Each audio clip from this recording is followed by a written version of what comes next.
Agora, nesta noite, quero que você leia comigo o Salmo 90, o Salmo 90. Quero falar hoje sobre a brevidade da vida. E serei breve, como fiz ontem à noite. O 10º versículo do 900 Salmo. Os dias de nossos anos são 3 anos e 10. Isso é 70. E se pela sua força são 80, isto é, 80, contudo a sua força é trabalho e tristeza, porque logo se corta e nós voamos. Quem conhece o poder da sua ira? Conforme o teu temor, assim é a tua ira. Portanto, ensine-nos a contar os nossos dias, para que possamos aplicar nosso coração à sabedoria. Você conta seus dias, você percebe como cada dia é importante?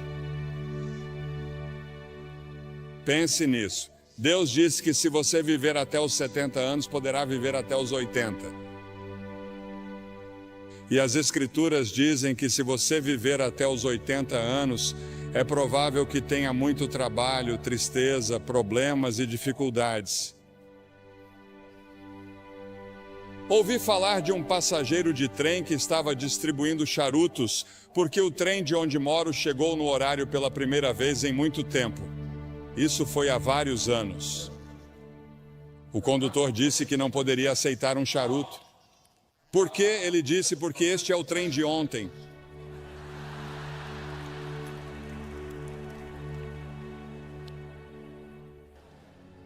Há o colapso do tempo ao nosso redor. Você sabia que nos dias de Jesus, o mais rápido que uma pessoa podia ir era o mais rápido que um cavalo podia correr? E isso aconteceu até 1830, quando desenvolvemos um motor mais rápido que um cavalo. Pense nisso. Naquelas centenas e milhares de anos, o mais rápido que você podia ir era a cavalo. Depois, em 1910, desenvolvemos uma aeronave militar que percorria 42 milhas por hora. Lembro-me muito bem, como se fosse ontem, quando Lindbergh decolou para Paris e em 33 horas estava em Paris, e achamos que isso era realmente incrível.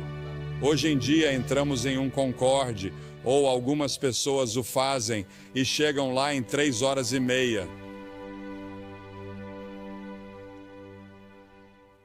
E em 1960 começamos a viajar pelo ar a 18 mil milhas por hora quando chegamos à estratosfera. Agora meu pai dirigia um cavalo e uma charrete, e estamos tentando administrar hoje uma era espacial em uma condição moral e espiritual de cavalo e charrete. O tempo está desabando sobre nós. Quanto tempo ainda temos? O salmista pediu que o Senhor se lembrasse de como o meu tempo é curto. Eis que você fez os meus dias como um palmo e a minha idade como nada para você. 1000 anos aos teus olhos são como o dia de ontem, quando já passou, e como um relógio. Um relógio dura 4 horas à noite. Um dia é o que o Senhor é 1000 anos e 1000 anos é um dia. Aquele que está assentado sobre o círculo da terra e os seus habitantes olham para Deus como gafanhotos. A grama murcha e a flor murcha, diz a Escritura. Os meus dias são como a sombra que declina, e eu me vou secando como a erva, mas tu, ó Senhor, permanecerás para sempre na tua memória, de geração em geração. Pense nisso, Deus permanecerá para sempre, mas nesta terra somos como uma sombra. Estamos todos em declínio e morrendo. Desde o momento em que nasceu, você começou a morrer, porque todos nós estamos caminhando para a morte. Cada um de nós está sujeito à sentença de morte. Não haverá ninguém vivo nesta plateia, eu diria que daqui a 90 anos. Ninguém, todos partiremos. E o que você vai fazer com esses anos?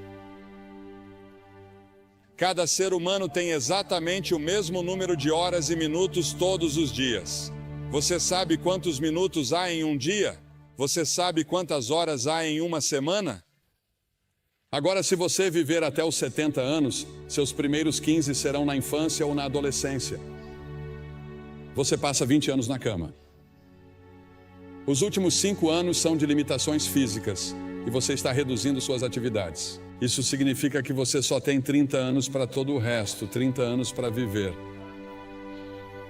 E parte desse tempo tem que ser gasto com alimentação, trabalho e cálculo do imposto de renda. As Escrituras fazem esta pergunta: o que é a vida de vocês? É até mesmo um vapor que aparece por um pouco de tempo e depois desaparece.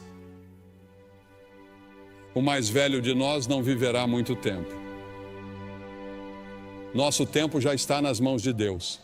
Deus já tem um dia marcado para você ser levado deste mundo.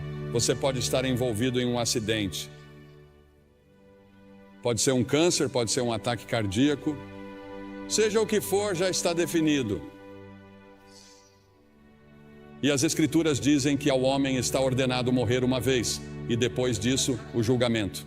Você estará diante do grande julgamento de Deus para prestar contas de como passou esta vida e o que fez em relação a Jesus Cristo, porque Deus deu seu Filho para morrer por seus pecados.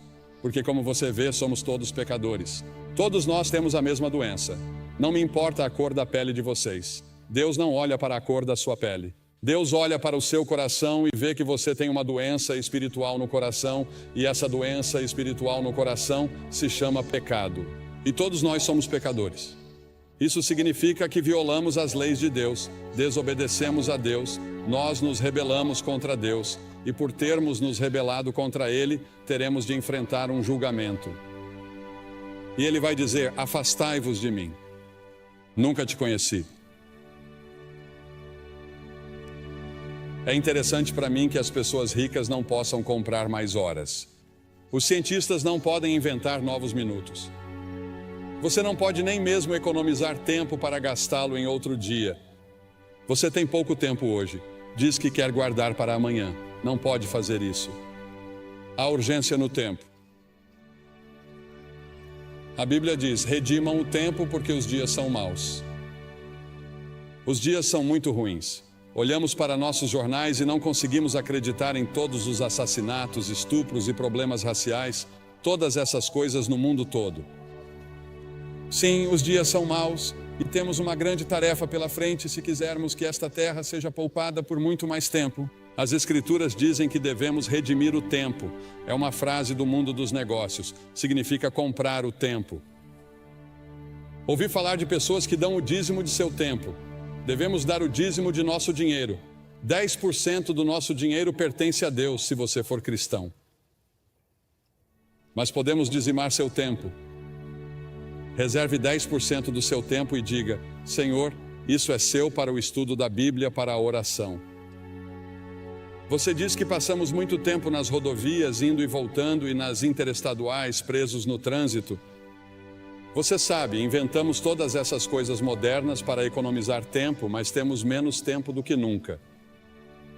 Temos bem menos tempo hoje que meus pais na era dos cavalos e charretes.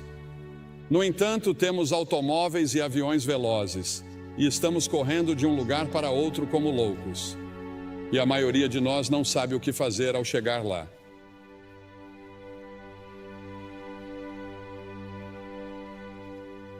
Você tem muito tempo, mas para quê? Você tem tempo para servir a Cristo.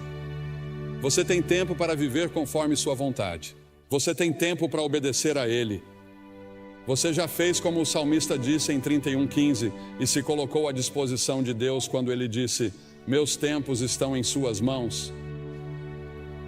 Há um filme em exibição nessa área chamado The Commitments. Você já entregou toda a sua vida a Cristo? Isso já aconteceu com você? Ah, você diz sim, eu fui batizado, eu fui confirmado. Vou à igreja de vez em quando. De vez em quando penso em Deus. Mas você realmente se comprometeu com isso? Você está totalmente comprometida com Ele? E você tem certeza de que, se morresse neste momento, iria para o céu? Você tem certeza de que seus pecados estão perdoados? É por isso que Cristo veio e morreu na cruz e derramou seu sangue e Deus o ressuscitou dos mortos. Além disso, há a tirania do tempo. Ele nos controla e ficamos frustrados. Correr de uma coisa para outra porque achamos que não temos tempo suficiente para fazer tudo o que precisa ser feito. Jesus disse: enquanto é dia, importa que eu faça as obras daquele que me enviou. Chega a noite em que ninguém pode trabalhar. A noite virá até você e você não terá a oportunidade de servir a Deus. Sirva-o enquanto você pode. Sirva-o agora. Priorize-o em sua vida. No entanto, no final de sua vida, ele disse: eu terminei o trabalho que você me deu para fazer. Deus tem um plano para a sua vida e você pode concluí-lo com a ajuda de Deus, e Ele lhe dará uma alegria e uma paz que você nunca sonhou que existissem se você colocar sua confiança nele. Ah, sim, quando Jesus deixou a terra, havia pessoas que precisavam ser curadas e vidas que precisavam ser tocadas, mas Jesus disse que havia terminado a obra que lhe havia sido designada. Pelo Pai, Deus designou um trabalho que somente você pode realizar. Você é único. Ninguém pode tomar o lugar de vocês. E Deus precisa de você em seu reino. O tempo pode ser nosso aliado ou nosso algoz. Mesmo assim, o tempo é incrivelmente justo e perdoador. Não importa quanto tempo você tenha desperdiçado no passado, você ainda pode ter o amanhã. Adlai Stevenson disse certa vez que o que conta não são os dias de sua vida, mas a vida em seus dias. Precisa comprá-lo. Qual é o preço que você tem que pagar? O preço é que você não tem tempo para certas coisas. Não devemos ficar à deriva, fazendo todos os prazeres, bebendo e fazendo todas as outras coisas erradas. Deus quer que amemos os outros. A principal coisa que Ele quer que façamos é amar o próximo e amar as pessoas de outras raças. A única coisa que distingue um crente dos outros é o amor que domina a sua vida. Sua vida deve ser cuidadosamente planejada. Depois há o término do tempo. Irmãos, o apóstolo Paulo disse em 1 Coríntios que o tempo é curto. No Apocalipse ele nos diz que o tempo não existirá mais. Jesus e seus discípulos passaram os 94 versículos de Mateus 24 até o final do capítulo 25 falando sobre o fim dos tempos.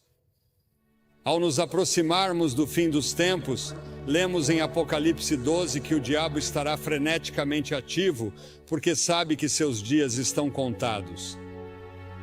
Sim, existe um demônio. Existe um Satanás. Ele é uma pessoa real e eles são demônios reais e vão lutar por sua alma esta noite, porque Satanás não quer desistir de você. Ele lutará para manter você no reino dele, pois existem dois reinos. Há o reino do diabo e há o reino de Deus, e você tem o direito de escolher em qual deles quer estar. É claro que não sabemos quando será o momento da vinda de Jesus. Em Marcos 13 é-nos dito que o céu e a terra passarão, mas daquele dia e hora ninguém sabe. Portanto, cuidado, vigie e ore, pois você não sabe qual é o seu tempo. Não sabemos quando Deus virá nos buscar. Em Romanos 13, o apóstolo diz que, conhecendo o tempo, já é hora de despertarmos do sono, pois a nossa salvação está mais próxima agora do que quando cremos. A noite já passou, o dia está próximo, portanto lancemos fora as obras das trevas e vistamos a armadura da luz. A Bíblia usa várias vezes a frase "o tempo está próximo". Jesus nos disse para discernirmos os sinais dos tempos. Um dos sinais é que a iniquidade será abundante. Pegue seus jornais e assista ao noticiário. A iniquidade é abundante em todos os lugares. Não apenas em Nova York, não apenas em Nova Jersey, mas em todo o mundo. Quando a lista for chamada no céu, você estará lá? O nome de vocês está escrito no livro da vida? Porque as Escrituras dizem que se o seu nome não estiver no livro da vida do Cordeiro, você nunca entrará no céu. Seu nome neste momento está no que é chamado na Bíblia de livro. E sob seu nome estão todos os pecados que você já cometeu, todas as coisas erradas que você já pensou, todas as suas intenções erradas. Está tudo lá registrado e você será confrontado no julgamento. Mas quando você vem a Cristo e se apresenta total e completamente a Ele como Salvador e Senhor, Ele apaga tudo o que está nesses livros e escreve seu nome em outro livro, o livro da vida. No livro do Cordeiro, O nome de vocês está escrito lá? Se meu nome não estivesse escrito ali e eu não soubesse, eu não sairia deste prédio esta noite até ter certeza. Porque talvez nunca mais haja outro momento como este na vida de vocês. Esta é a hora de você estar com Deus. E então a brevidade do tempo exige ação imediata. O fato de que o tempo é curto exige que façamos algo a respeito agora, porque as Escrituras dizem em 2 Coríntios 6:2 que agora é o tempo aceito, não amanhã, hoje. O que você deve fazer, faça-o agora. O dinheiro que você deve doar, doe-o agora. Testemunhe agora às pessoas que deve. Toda vez que o relógio marca o tempo, ele parece dizer agora. Hoje, se vocês quiserem ouvir sua voz, não endureçam o coração. Você pode endurecer seu coração. Se você ouvir uma mensagem como essa, isso pode ser muito perigoso, porque você endurecerá seu coração. E na próxima vez que você ouvir o Evangelho, seu coração ficará cada vez mais duro. Venha a Cristo agora. Se houver um sussurro em seu coração de que você precisa vir, você vem. Depois há o aviso do tempo. Um dia será tarde demais para sua alma. O tempo é muito curto para indecisões e vacilações. Você não deve ficar entre duas opiniões. Os tolos dizem que há tempo de sobra. O diabo diz que você tem tempo de sobra. Todas as manhãs você tem 86.400 segundos para gastar e investir. A cada dia, o nome do banco abre uma nova conta com você. Talvez não haja amanhã. Venha agora. As Escrituras dizem, visto que todas essas coisas hão de acontecer, que tipo de pessoas vocês devem ser? Li um artigo há alguns anos falando sobre algumas pessoas que estavam se divertindo muito na véspera de Ano Novo, e o autor do artigo disse que elas bebiam como se não houvesse amanhã. Provavelmente todos vocês já ouviram a música, em outro momento e em outro lugar, e é isso que o diabo sussurrará em seu ouvido esta noite. Quando eu lhe disser que você precisa vir e assumir seu compromisso com Cristo, com essas centenas e milhares que já vieram nesta cruzada, o diabo dirá, espere, outra hora, outro lugar. Este não é o momento. Este é o momento. O simples fato de você estar aqui indica que é a hora. Por alguma estranha coincidência ou providência, Deus trouxe você aqui esta noite. E antes de vir, você achava que estava bem com Deus, mas agora não tem certeza. E você quer ter certeza, você quer ter certeza. Sim, o demônio sempre diz, sim, faça isso. Mas em alguns momentos e em alguns lugares, Deus diz aqui e agora. Em Lucas 19, você vê Jesus chorando pelo povo de Jerusalém. Há um poema que ouvi pela primeira vez anos atrás que diz: há um tempo que não sabemos quando, um lugar que não sabemos onde, que sela o destino do homem para a glória ou para o desespero. Alguém me escreveu uma carta aqui esta semana. Diz: caro Sr. Graham, em 1957, sua cruzada foi ao antigo Madison Square Garden, na cidade de Nova York. Eu tinha 6 anos. Ainda me lembro da viagem de ônibus, das arquibancadas de madeira dura e dos meus sapatos pretos de couro envernizado. Lembro de tudo. Lembro-me de tudo como se fosse ontem. Quando você fez o convite para que eu entregasse minha vida a Cristo, eu estava pronto e me animei a ir. Mas infelizmente naquela época e naquela geração, minha mãe me respondeu e disse: quieto, sente-se. Não fazemos isso. Alguém pode ver você. Fiquei em minha cadeira. Aqui estamos 35 anos depois e tenho o privilégio de ser um conselheiro voluntário no andar de baixo. E é minha oração que nenhuma pessoa permaneça em seu assento, mas que venha à frente para receber Cristo. Enquanto há tempo, agradeço a você por trazer sua cruzada de volta a esta área. Minhas lembranças de menina de 6 anos estão transbordando de entusiasmo. Estarei orando por você esta semana. Deus abençoe você. Há um homem dessa região sobre o qual Cliff Barrows me falou ao telefone hoje. Sua família estava insistindo para que ele ficasse aqui porque ele não acreditava. E ele fazia questão de dizer às pessoas que não acreditavam em Cristo. Ele não era um crente. Mas ele não ficaria aqui e não viria. E ele não queria aceitar as reivindicações de Cristo. Em vez disso, ele foi para as Ilhas Bahamas e de manhã cedo morreu de ataque cardíaco.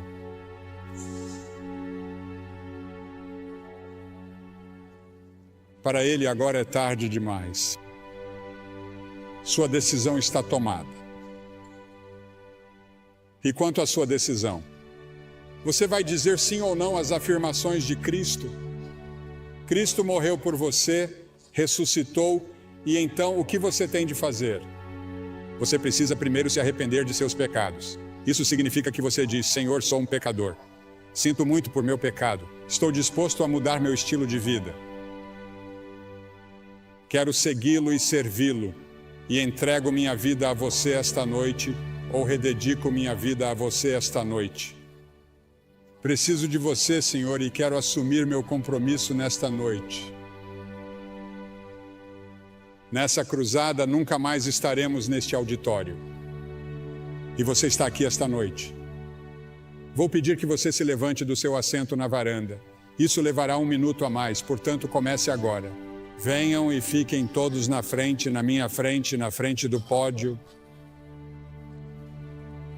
E depois que todos vocês vierem, vou lhes dizer uma palavra, fazer uma oração com vocês e dar-lhes alguma literatura para ajudá-los em sua vida cristã. Você diz: por que você pede às pessoas que venham publicamente? Porque cada pessoa que Jesus chamou, ele chamou publicamente. Havia algo em tornar isso público. Ele morreu por você publicamente, pendurado nu em uma cruz. Certamente pode vir e apresentar-se aqui publicamente. Assumir seu compromisso com ele e dizer: Senhor, você tem tudo de mim hoje. Quero ter certeza de que estou pronto para conhecer você. Apenas levante e venha de qualquer parte do estádio.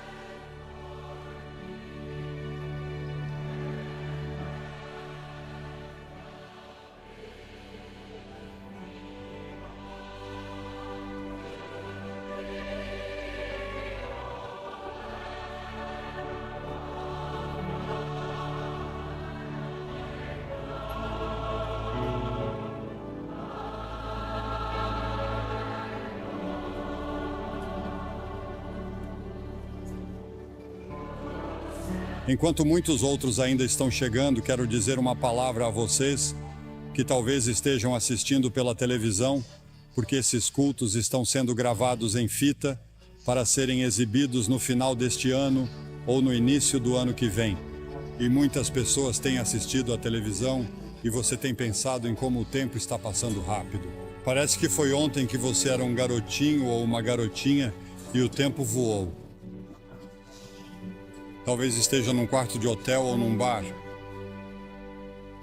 E quero dizer a você que Deus o ama. Ele quer perdoar você. Ele quer fazer de você uma nova pessoa, se você permitir. Você pode assumir esse compromisso onde está agora. Jesus Cristo prometeu que voltaria à Terra. E, senhoras e senhores, Jesus Cristo cumprirá essa promessa. Você está pronto? A esperança da vinda de Cristo deve nos fazer caminhar como discípulos do Senhor Jesus Cristo. Devemos ser sal e luz no mundo e devemos trabalhar como se Cristo não viesse por 1000 anos, mas devemos viver como se Ele viesse esta noite. Você está convidado para uma jornada de descobertas na Biblioteca Billy Graham.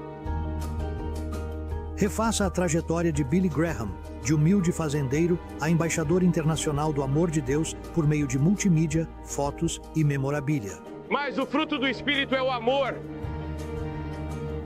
Visite a casa restaurada da família Graham, passeie pela livraria Ruth's Attic e faça uma refeição no Graham Brothers Dairy Bar. Aproveite as exposições especiais, os eventos e as atividades sazonais para toda a família. A entrada é gratuita, portanto, venha fazer essa jornada de descobertas na Biblioteca Billy Graham.